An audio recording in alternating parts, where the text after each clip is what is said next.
téléstar, vous avez quitté Nantes, votre ville natale, pour Paris. C'était un rêve de petite fille? Taï, pas forcément. Je chante depuis mes 9 ans et j'ai passé beaucoup de castings mais ma mère m'a toujours dit de travailler tout en gardant ma passion à côté. Du coup, j'ai commencé à travailler à 18 ans dans la garde d'enfants et le service à la personne. J'ai fait ça pendant 7 ans. Quand j'ai décidé de tout quitter CIST à la suite d'un rêve. Dans ce rêve j'étais sur Paris en camion. Le lendemain j'ai donc décidé de le réaliser. J'ai cherché un camion sur le bon coin parce que financièrement je n'avais pas les moyens de louer un appartement. J'ai démissionné et je suis parti le 19 octobre 2021. Comment ont réagi vos parents et vos proches à votre annonce? Au départ mes proches ne m'ont pas cru et se sont demandé ce que je faisais. En revanche mes parents m'ont toujours soutenu dans ce que je faisais.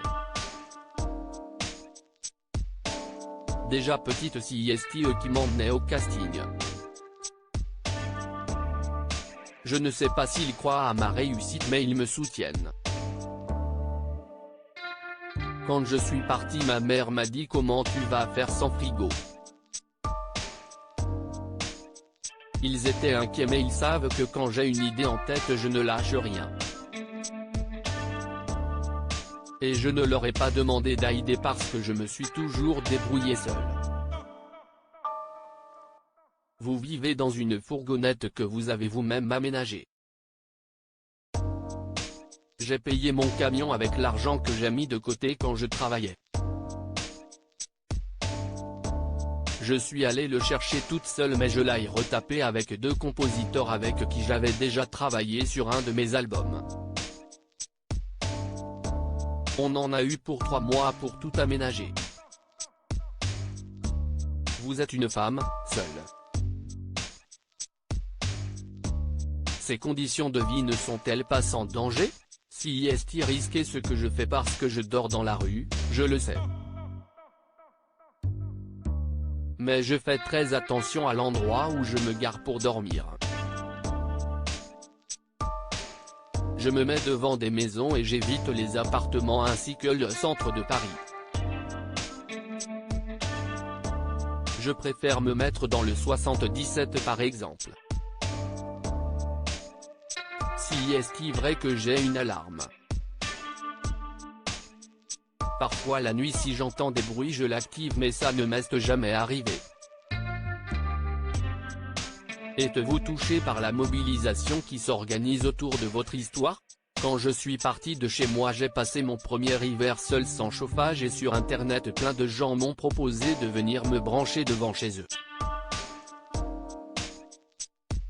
Cela m'apporte une certaine sécurité et ça me permet de faire beaucoup de rencontres.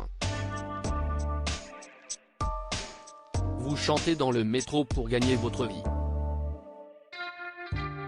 Cela vous suffit-il? Je chante 4 heures par jour dans le métro. Je gagne ma vie avec ça, je me paie à manger, l'assurance, le sens. Je suis quelqu'un de très déterminé et je ne rentrerai pas tant que ça ne marchera pas. Il y a des moments difficiles mais ça finit toujours par passer. Par exemple, quand j'ai emmené mon camion au contrôle technique, on a failli me le garder parce qu'en fait il y avait un gros trou en dessous que le vendeur avait caché. Il m'a dit que mon camion pouvait se casser en 2 à tout moment. Là, il est en réparation pendant 1 mois et je suis accueilli par des gens à Paris. Maintenant je chante tous les jours dans le métro pour pouvoir payer cette réparation. La musique a-t-elle toujours fait partie de votre vie? Ma grand-mère faisait de la chorale. Quand j'étais petite, je ne faisais que chanter et vouloir monter sur scène. Si est venu comme ça, un sentiment au fond de moi. Pour moi la musique si est du partage et ça permet d'aller mieux en transmettant des émotions. Qu'attendez-vous d'une expérience comme The Voice?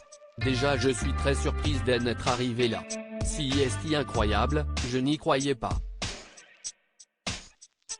Maintenant j'attends de l'émission qu'elle m'ouvre des portes, que quelqu'un croit en moi et qu'on m'emmène loin. J'aimerais beaucoup travailler avec Vianney. Quand j'ai sorti mon album à Nantes, il s'est retrouvé dans les bacs juste à côté du sien, pour la petite anecdote.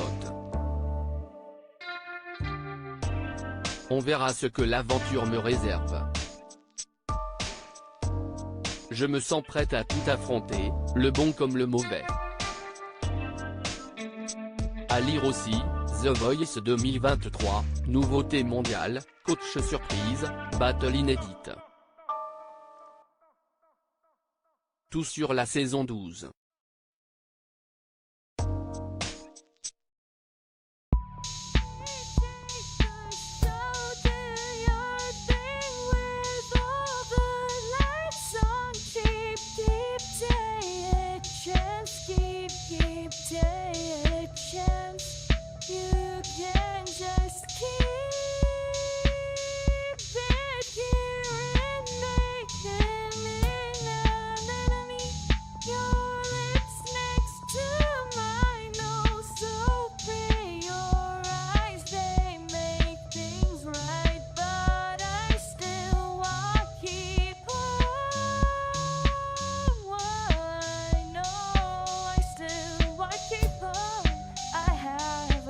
Keep it up, I have a